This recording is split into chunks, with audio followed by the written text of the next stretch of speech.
Hello and welcome, friends, to another Hex deck battle, which I'm super excited about.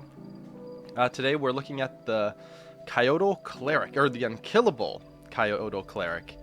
This is my favorite deck in the game right now. I've been playing it a bunch.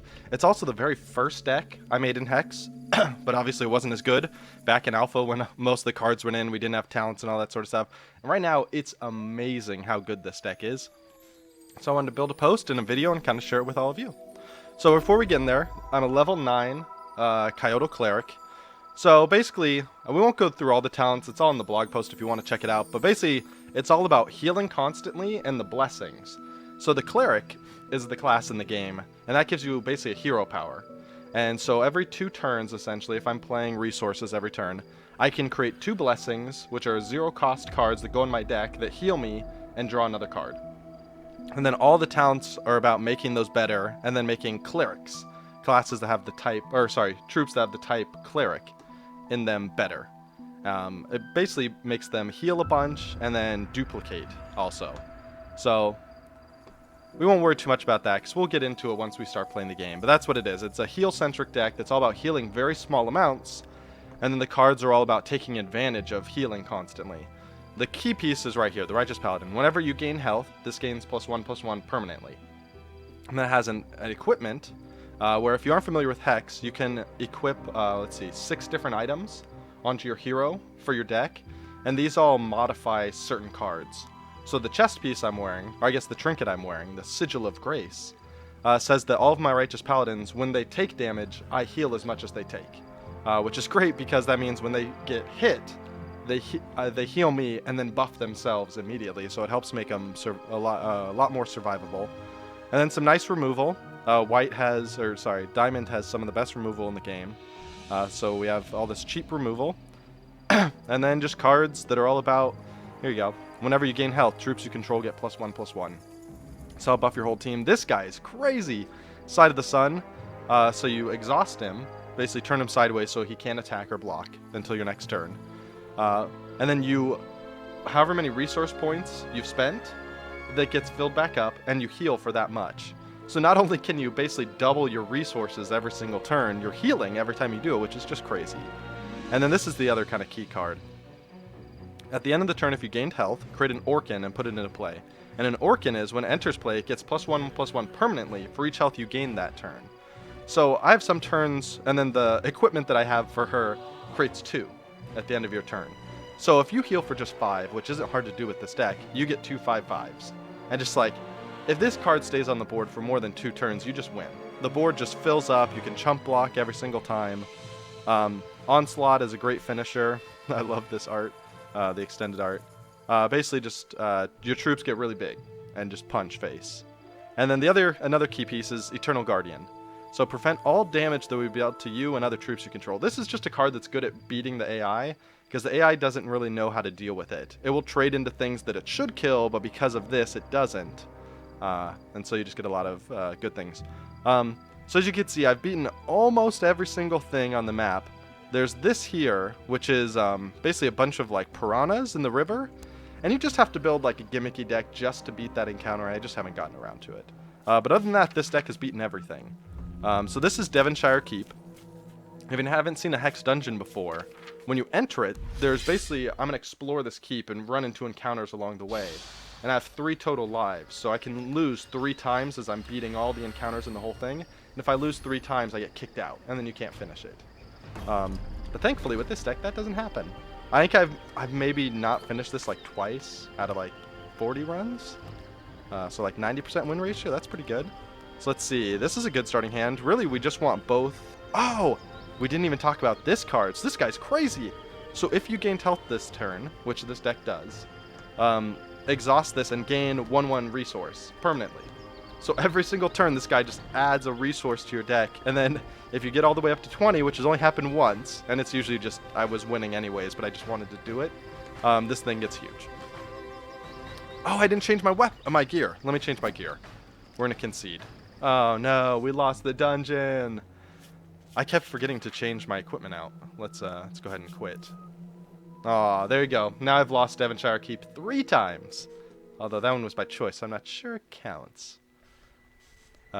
because I've been experimenting around with different equipment. Oops, it's not on this page, it's on the card manager. And I was trying one that on that card would say every time you play an elf, gain 4 health. The trouble is it doesn't proc off of itself, and it's the only elf I have in the deck. So it's basically worthless. I didn't have a great option for an alternative, but there's still a decent one. So let's show all items, view for current deck. I think it's my chess piece, right? All right, so I'm going to do the Dark Dreaming Vest. So instead, my Feral Root Archdruid would now say, oh, it doesn't show it, because it knows I'm editing it.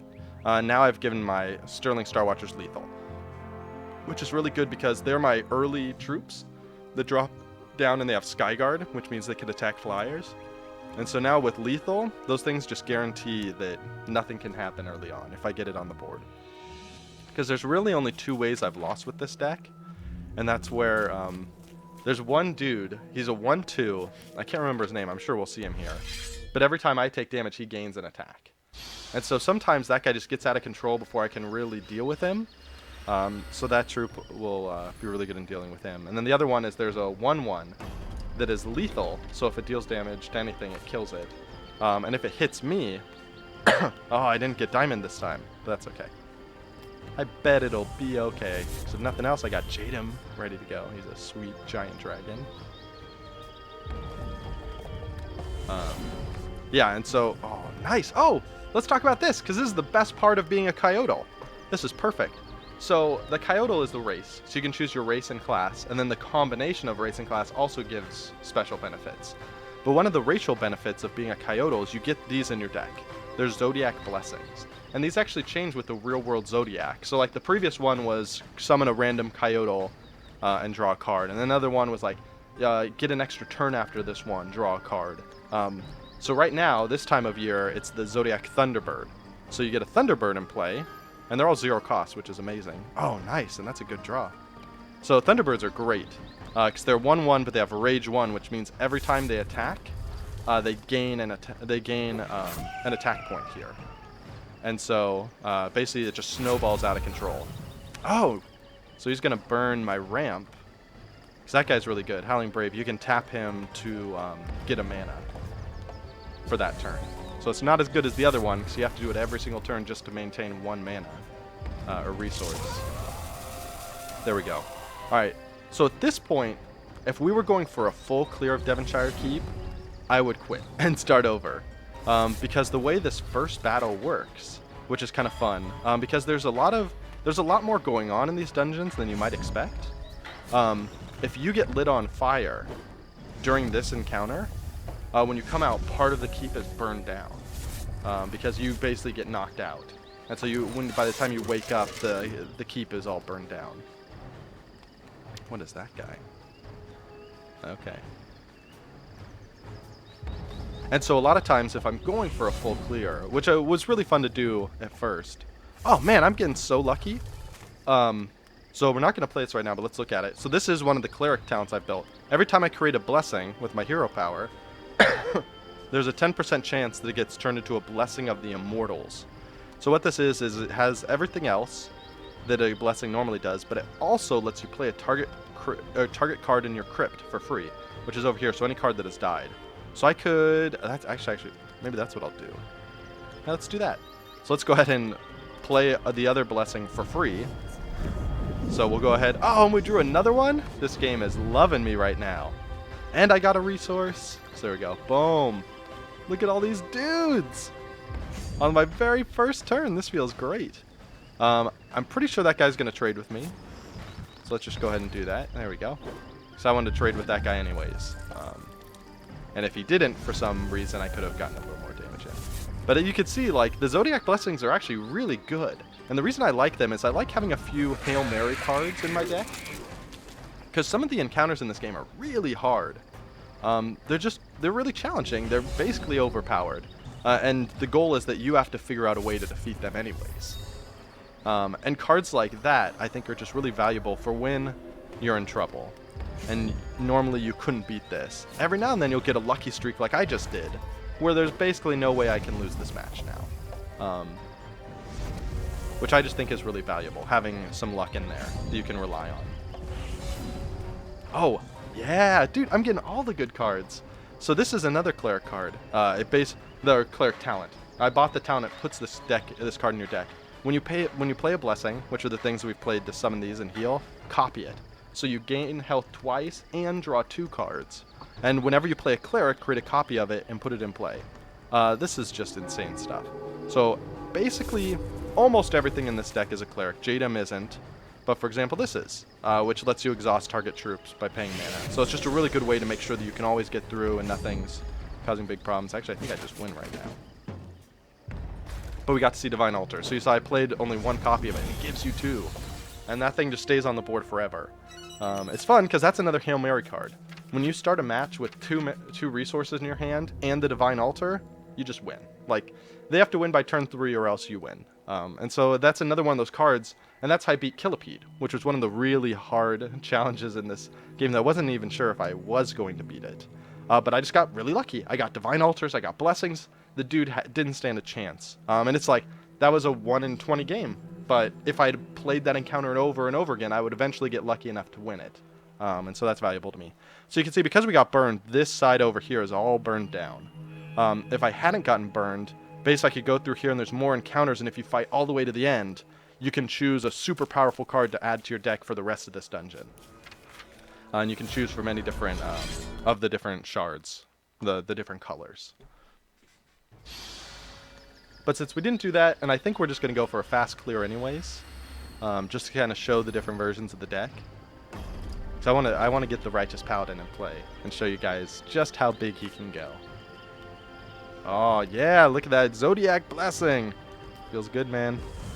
No diamond, but I'll probably draw one eventually. Okay, so I just have to draw one by turn 4 so I can play my Ghost Howlers, which look great. And this guy's pretty tough. He plays a lot of those dudes that grow every time you take damage, and then stuff that pings you for damage. Like that. So actually, he had a passive ability where once a turn, at the end of his turn, it reveals a card in my hand and adds to it at the end of your turn. If this is in your hand, it deals 1 damage to you. So every single turn, I'm going to start taking 2 damage from that, and then other things as well. Every single turn, a new card will get that. Or 1 card can stack it up 20 times, which has happened before. Not 20. I've had it stacked like 5 times, I think. But the great thing about this deck is you're healing so much, it doesn't matter. Like, this deck is, it's just so good. I've been having a great time with it. So now I'm hoping I get it. Oh, okay. That's a bummer, because I'm not going to be playing those cards for a while. So the question is, do I trade or go face? I think I go face. Because I have a lot of health. I'm going to keep gaining health. That guy, he has Rage 1. That's what the little claw symbol means. So he's going to get more problematic every time he attacks. But that means I have several turns. Ooh, this guy's so risky. So when he enters play, it deals damage equal to its attack to another random troop. It could be his dude, so 50-50 chance he kills my guy. Oh! Okay, so this is going to be bad, actually. If I don't start getting a Diamond Shard, I'm going to be in trouble. Come on, Diamond Shard! Oh. Oh, man. So I'm 1 shard away from Jadam. That's good. So no matter what... Oh, man, but I'm taking 6 damage a turn. Yeah, this guy's... Oh, man.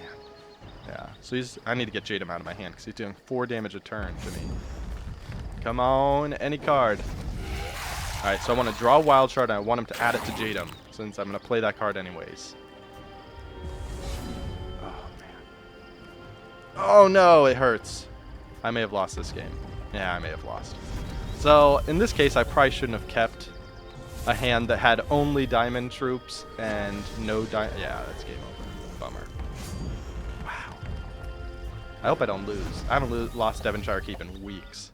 That'd be really embarrassing with all of you here. So let's go ahead and play again. And this time I'll be wiser about what I choose to keep.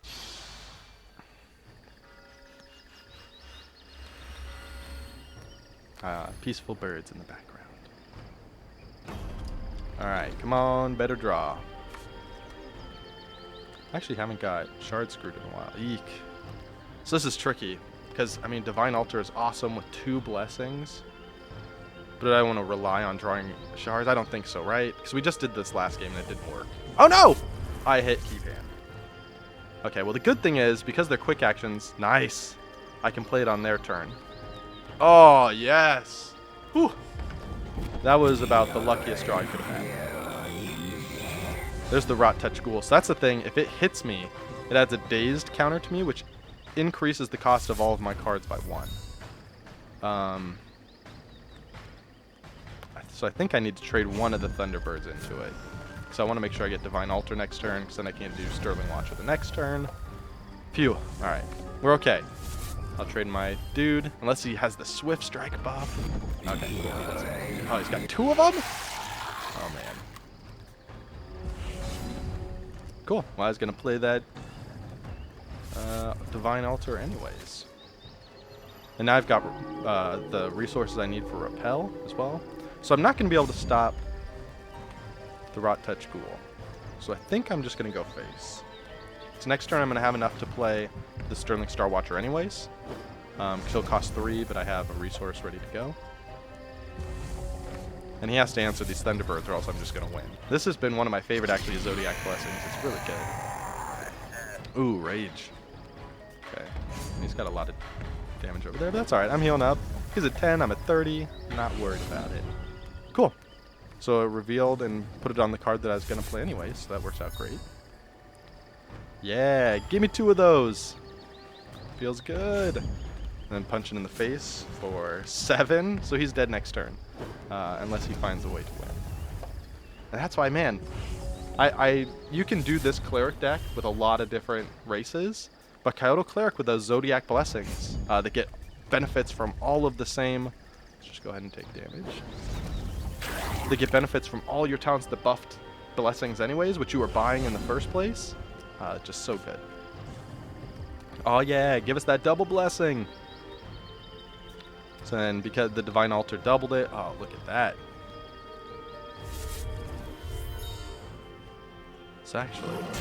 So there's 2 Righteous Paladins. Like at this point, I couldn't lose this game. Because as soon as these things attack, it would buff the Righteous Paladins because I healed off of them because they're clerics. But I didn't even matter, so my Thunderbirds just killed them anyways. So this is the fastest route to go through. We're gonna go through the kitchen over here, and there's little stories you could see what's going on. This is that there's a plant monster in the kitchen, and the kitchen is like filled with all these horrible sentient plants. And this one can actually be pretty tough. I'd probably lose this match more than any of them. Because it's problematic if they get a lot of zombies down early, because they can basically explode their zombies and turn them into random plants. And like they can get 10 of them on the other side, and some of those random plants can be like 7/7s with crush. It can get really problematic, but this is a great start. So this guy, every time I play a troop, I gain a health. I have an equipment, it's usually 1 health, but since I have the equipment, I gain 2 health. Then I've got the Feral Root Archdruid, which is here to basically start ramping up. So I'm going to have resources coming out the wazoo. Let's see what I can get here first, though. Oh, cool. Repel. That's good. So let's play a Wild Shard. So we can play our Feral Root Archdruid. And because you can only use this abilities when you heal, but the nice thing about one of the Cleric talents I have, which is over here, I probably should have talked about it earlier, whenever I play a resource, gain 1 health. And so these are the resources, basically the mana that you're getting every turn. So every time you do it, you have an easy way to gain just 1 health every turn, which procs everything that you need. And then it also, one of the other talents I have is, each blessing in my deck, every single turn it moves up 1 space. So if the blessing went in and it's down there at like the 20 slot, normally I wouldn't get it for 20 turns, but every turn it's going up, so I'll actually get it in 10. It'll have it. Which is really nice. Cool. So let's see. Let's just go ahead and start ramping up, because if we can get to 8 mana and drop the Eternal Guardian, GG. So we got a heal from playing a resource, which is all we needed to proc this guy. And these are the little seed pods that he plays. So it takes 3 turns, it gets a counter each turn, and then when there's a 3rd one, it turns into a random plant. It can be any plant in the game. So I could have repelled it, but I'm not worried about that guy. I'm really more worried about the plants that can come out. Oh man, I'm getting Divine Altar every time. So Divine Altar also has the thing where at the start of your turn, it moves up my deck 1 space. So it's nice because even though there's only 1, so in theory, you have like a 1 in 60 chance of drawing it every time you draw a card. But it's never actually It's actually way better than that because it's moving up every single turn. And next turn we'll have 8 mana. So we'll be able to play a Diamond Shard and then play that to buff up, and then we can have the Eternal Guardian, in which case we win because he won't be able to kill anything. This is an interesting card, and actually a card that gave me a lot of trouble in my other decks. That because you either have to make it stronger, or you have to give up 5 health. So, but with this deck, I have so much health, I don't even think twice about giving up 5 health. And that's an easy choice to make.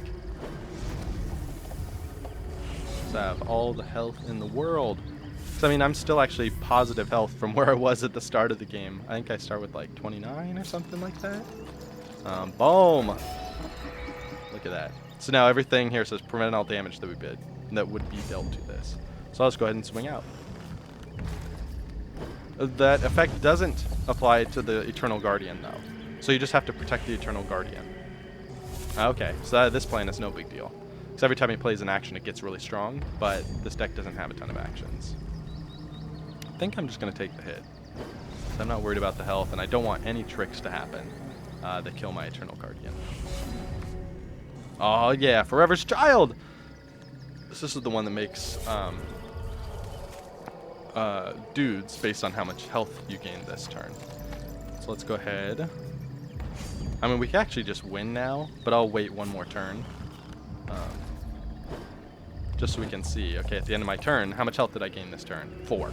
So it creates 2 4/4s, which just instantly you have bodies to block, which is really good because sometimes you're... Uh-oh. Oh no! He's killing my Eternal Guardian. That's okay. Let's just go ahead and kill his dude. Take that! Since we're gonna win next turn, in theory. Wouldn't it be funny if, because I wanted to show Forever's Child, I actually lost? So that's actually the card you can put in your deck. If you go through the side quest, essentially, and beat it, this is the one where you pay 2, you gain 2 permanent resources and gain 2 charges. Really good card. Oh yeah, Ghost Howler. And look at that, because Divine Altar got 2 copies of it. And that says, whenever I gain health, troops you control get +1/+1. And this guy says, whenever a troop enters play, I gain a health. So 2 drop down, which meant I gained 4 health in 2 increments. So I buffed everything dramatically. And let's just go ahead and give myself another mana, because I can. And then swing out. This is game. Whee! So you can see that's kind of how this deck is. Early on, there's some tension, because things can kind of scale out of control quickly if you want to. Ooh, this is interesting. So the kitchen, you actually have a choice here. You can search through the rubbish, and if you do, you find tripwires you can destroy. And then you don't have to fight in that room. But if you choose to just walk through it, you get ambushed. And a lot of the rooms have that, where you can make a choice. And based on the choice you make, you either fight a different encounter, or don't fight an encounter, or do fight an extra one. There's just a lot of really cool nuance to these dungeons. But we have 3 fights left in this. And this guy is fun.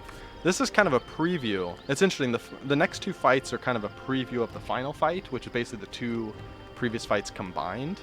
So this guy is all about putting toxins, which are cards that do a negative effect to you, and then also draw you 2 cards in your hand, and then milling everything out that isn't those. So that eventually you have to play them. He threw my Righteous Paladin in the garbage. Please. In the crypt, sorry. He's in a better place. So I'm definitely playing a slow deck this time around, because I chose to save a hand that was a ton. Oh man, this milling like crazy. Oh yeah, okay, so this will be great. So I've just got to get to turn 5. Because I have the resources I need to play Forever Child. And once I play that, I'll be able to play her and Jadam. Should be GG. But especially with Solitary Exile, which is basically point and click, just delete a card from the board. That guy could be a little problem. Oh, perfect draw. So this guy is a huge dude. Sorry, well, not a huge dude. He's a 3-cost 3/3 with Life Drain and Crush. And so Crush is if I attack something that only had 2 health, or 2 defense, he would deal 2 to him and 1 to the enemy hero. Kind of fights through any opposition. But when it comes in, one of the Coyotle effects in the game that's like a trend on Coyotle cards is Prophecy. So what this does is when this enters play, the next troop in your deck, so whatever is the next troop at the top of my deck, it seems like a trap. I think I'm just gonna take it. Oh, bummer. Alright, so I can add 2 burning counters to me to draw 2 cards. I don't think I need to do that yet. Let's just go ahead and attack. So I'm going to heal up 3. That's going to equalize any damage that other dude is doing. And the next turn we got Forever's Child. And because I gain health when I play a resource, I'm guaranteed to at least get 2 1/1s, which is perfect to trade with that guy. So that'll work great. Oh, Cinderwalker. So every time he attacks, he gives burning counters to me. Oh, perfect. Oh, is that actually perfect? I don't need it right now. I actually need Forever's Child more. But that's fine. So let's... Yeah, so when it gets blocked, my dude would become a 2/2. Perfect. I will take that trade any day. So I'm going to make 4 4s. Look at that. It's just going to get out of control. This card is just so fun. At the end of each turn, the art is just really pretty. It's really cool. It's so colorful. So many fantasy games have like, look at this, like, oh, I'm an intense zombie, so hardcore. Which middle schoolers are like, that's awesome.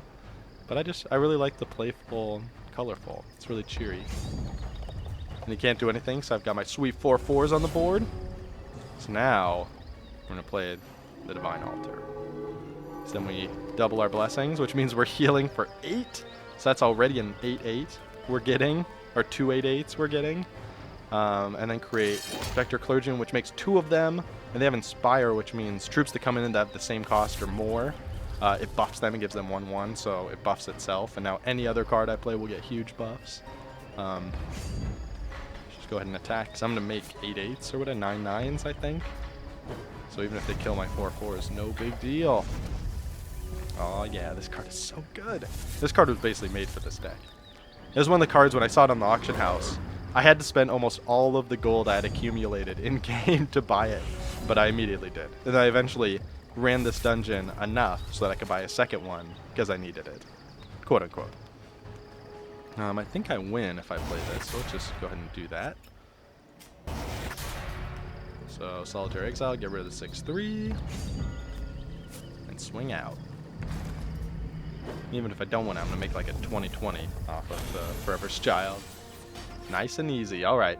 So the boss, the final boss, basically plays Super Toxins, which are basically cards that are twice as potent, and they can deal damage to you every turn they're in your hand, so you have to play them. Which is difficult at times. But this one is tough too. So these last 2 fights is really where I need to draw Righteous Paladin, which I haven't drawn actually all game, this whole dungeon, so I'm hoping that means we'll get it this time. Because these decks are all about pinging for a very small amount of damage. And obviously the Righteous Paladin, every time he gets pinged, he heals and grows. And so every single turn he's just growing automatically over and over and over until he's just gigantic, and there's nothing the opponent can do about it. So I really need to draw one of those. Yeah, because this is going to be trouble. Every time I take damage, every time it pings me, which it does a lot, that gets stronger. So I really need to draw a Cleric I can play. Eek. Then throw down Divine Altar, but I need something to play after it. Because otherwise, I can't play anything for like 3 turns. And it's interesting because every time you attack the Spitfire Elemental, every time it takes damage, it pings 1 damage to everything as well. So if you send like 3 2/2s into it, it will just kill all of them, which is actually very unfortunate. Oh, okay, so next turn, I can play the Ghost Howler. But that guy's going to be so strong that I'll have to, bummer. I'll have to trade one of them into that. Eek, look at that. Yeah. Okay, at this point, I'll be happy to trade into it because it's a 6/2. It's going to be 7/2 next turn, too. But that's okay. I got this, and then Jadem next turn. Everything's going to be alright. And that's the beauty of this deck, and that's why I generally like defensive heal decks, because there's just so much room for comeback. Because on any of my other decks that don't have heals, do I just do both? I think I just do both. So I need to make sure it dies. Whew. If he had like Swift Strike and +1, which is a Ruby Aura, a card that is very common in that deck, he could have killed both my dudes. That would have been really bad. That was a gambit. I fell behind far enough that I had to make that gambit. So let's play Jadem, which is a great card. So boom, I deal damage, but he comes back and pings everything on my side of the board for 1. So Jadem, whenever I play a non-resource card, it gets +X, whatever the cost is. So if I play Balthazar next turn, he'll be an 11/11 dragon. And Balthazar is awesome, not only because his text is a poem. When Balthazar arrives on the field, he'll find the greatest troops among your band. A gift of health one troop's defense will yield, and one troop's attack will likewise fill your hand. So what that means is, takes the highest attack of anything on your board, so in this case 5. I would draw 5 cards, and then takes the highest defense, in this case 5, and I would gain 5 cards. But actually, because I can buff everything up before I do this, oh yeah, I can actually draw 8 cards. So let's do that. Oh, do I actually draw 14? Because it buffed him because I played it?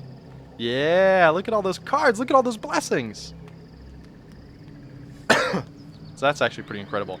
I don't actually want to play the blessings because it's going to duplicate. It's going to draw more cards, and I'm going to have to discard already. So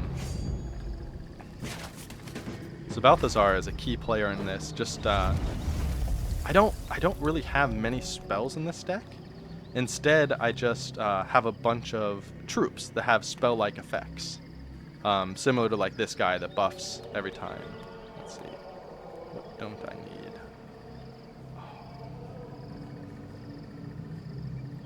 I guess. I mean, I'm going to win anyway, so it doesn't matter what I get rid of. I need to hold on to Inner Conflict, though, just in case. Let's get rid of that guy. I don't need more mana. Oh, I have to keep going. Look how many cards I drew. This is the pain. Pain. Okay. So next turn, I'm good. All right. I'm not going to have time to ramp up, so let's just get rid of that card. More? Okay, let's get rid of that guy. Phew. Doesn't matter, because I'm going to win next turn. But it just feels good. So now, I can go ahead and play all my blessings. On my opponent's turn. Oh yeah. Look at those dudes.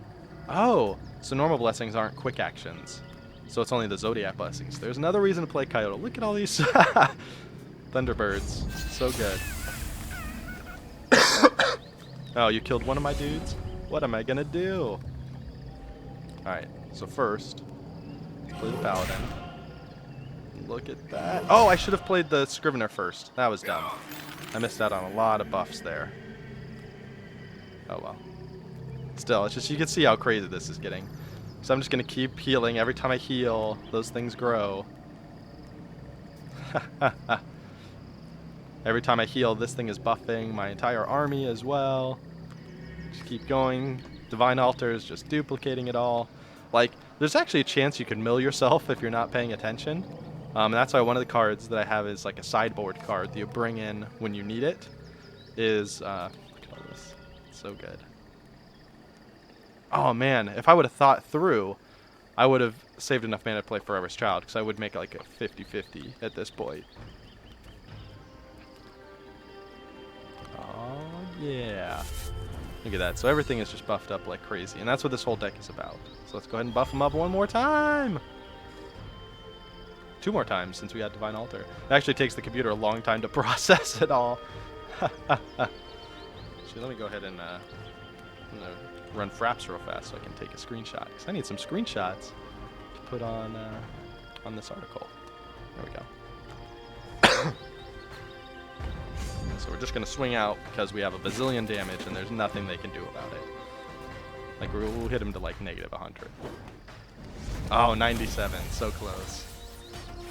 So that's what this deck is all about. You build the utility troops down, and then you start just proccing heals like crazy to grow everything to your board gigantic. So this is the final fight. Crazy Goblin up here, doing crazy Goblin stuff. So this one is actually really hard. I need to get a Righteous Paladin early. I haven't gotten that yet this entire run, so I'm hoping today it'll happen. Oh, it looks like, wait, can you guys? Can't see the map anymore, can you? Looks like it's stalled out. Let me, turn this off. Turn it back on? Oh, let me turn off Fraps. Maybe Fraps totally ruins it. Can you guys see it? Oh, man. Bummer. So this is a great hand. Oh, but I don't have a diamond shard. Okay. Let's go ahead and close the game. And then load it back up. So hopefully you guys can see it. Sorry about that. Apparently running Fraps causes XSplit to stop streaming the game footage. There you go. Now you can see it. Cool. So I'm playing this on Steam, actually. It just launched on Steam. So if you've been interested in the game but haven't tried it out, you can grab it on Steam right now. It's really easy.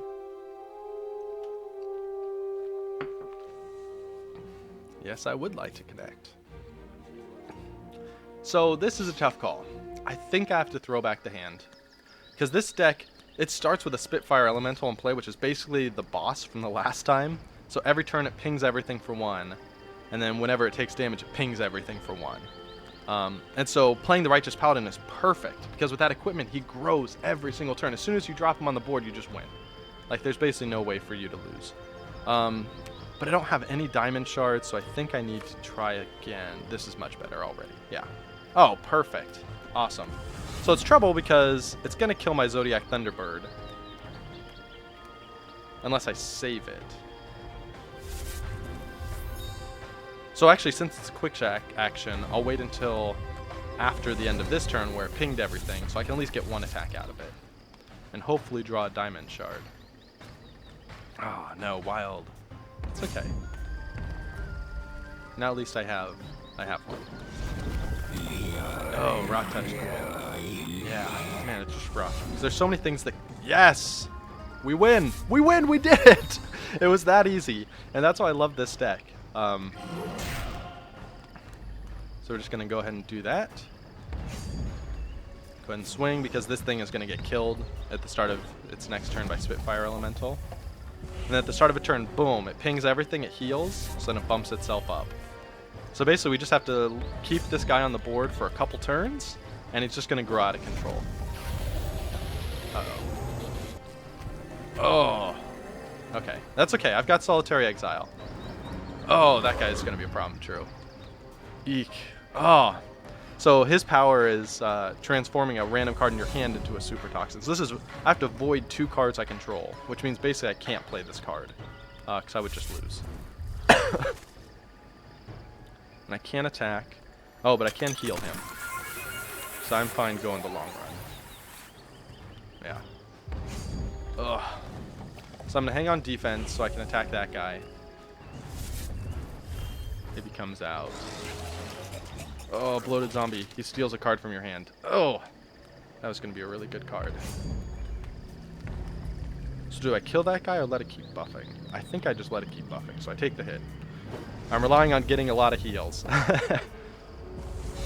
Come on, resource. Okay, I'll take a blessing. Oh, okay, that's fine. Oh, but it's going to get killed by... I think it's worth it.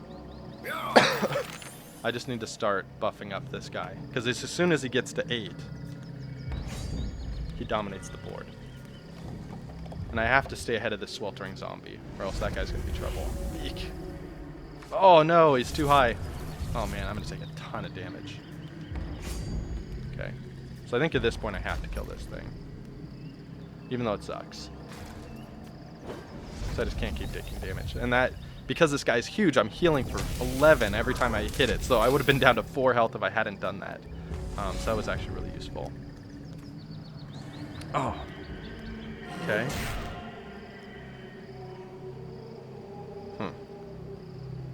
So if I swing for... No, I just need to stay on defense. Because I can eat up anything that comes my way. I can trade the 2-2 into this 14-2. And hope he doesn't... Oh, but it has Crush! Oh, that sucks. Because I will lose. Will I? So he'll deal 12, 17, 18. He'll deal 21. And I'll get bumped up to 25? So maybe that's actually okay. Let's do that. But if he has first strike, oh, GG. I lost. Unless I draw, I need to draw a resource. No, just done. Bummer. Giving that guy first strike is just brutal. That means he attacks before anybody else. So he attacked before my other guy could heal up. It also means that if you have anything less than 18 health or whatever he had, he will just kill it and you won't fight back. So that was so close. Man, I really stalled out with resources. Which is one of the bummers about... okay, this is actually really good. About the resource system in this game. It's like Magic, so you can get what they call mana screwed. Shard screwed, I guess they call it here. It's the resources in shards instead of mana. Is their terminology. So this is actually great. So I can survive 2 turns. I can do Divine Altar. Get 2 Righteous Paladins. I just need him to not play that stupid Rot Touch tool that makes everything more expensive. Please don't play it. Please. Whew. Okay, unless he's going to play it after combat. Okay, that's fine. That's a bunch of damage, but it's a bunch of damage that has to attack, and my Righteous Paladins will just gobble them up. So I'm playing the late game, right? This is a little risky, especially since this is my last dungeon life. If we lose this, I'm kicked out of the dungeon and forever shamed in front of everyone. So these guys are interesting. If there is a troop and a crypt, it spends its turn basically exhausting itself and quote-unquote eating it, right? Oh, thank goodness he didn't get my Righteous Paladin. We would have totally lost the game if that happened. Alright, here we go. We're back in it, baby. So, Righteous Paladin. So we're going to play it before we do the Diamond Shard, because that gives us 1 free heal, so that everything bumps up automatically to 3, which is going to let us trade into all this good stuff. Oh yeah, heal me. Get buffed. Now, in theory, he won't have anything. He won't have buff strong enough to trade. To surprise and kill my dudes. Yeah, so this is just game. In theory. I said that last time too, but look at how much it's buffing. Because every time they take damage and every time they deal damage, you heal. And then every time you heal, they get stronger. Ooh, so this is interesting. So I can interconflict that guy, which guarantees he will always be on the board. But I think I just want to play more health. Do I want to attack or just wait? I'm just going to wait. I want to play it safe. So I can interconflict. Look at that. Just every time, every turn, just getting buffed for days. Yeah, I think I'll interconflict the... I mean, in theory, there's nothing he can do.